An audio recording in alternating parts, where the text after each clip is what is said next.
wakipigania uhuru wa nchi hii. Ni kushukuru rais kwa sababu wewe uliamua ya kwamba huyu mama wetu ambaye alikuwa pale msituni akipigania uhuru, ambaye aliwachwa na bwana yake ambaye aliuawa na wabeberu, ukaamua serikali yako impatie heshima, apate mazishi ya kitaifa, na serikali yako ikasimamia kila kitu kwa hii mazishi. Rais, kwa niaba ya watu ya Mau Mau na watoto wao tunasema asante. Sisi rais tuko na furaha kwa sababu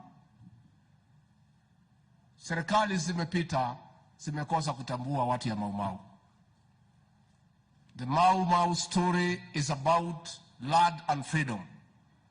Mau Mau ilikuwa naitwa the Land and Freedom Army, na hao watu ya Mau Mau walipigana, mzungu akiwa na guruleti, akiwa na bombs, akiwa na buduki. They had only a panga and a resolve to liberate their country.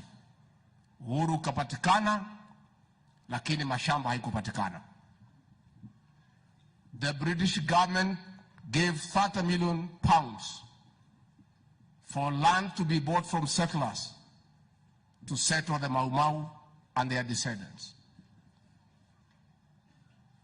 But the black colonialists who came after the white colonialists left diverted that money. That land was taken by a few and given to home guards and collaborators. Na nimeshukuru sana former Prime Minister umekubaliana na sisi ya kwamba mashamba ya Mau Mau ilichukuliwa na home guards and collaborators. Miguda ya Mau Mau yo irone gati na kamatimo na tukunia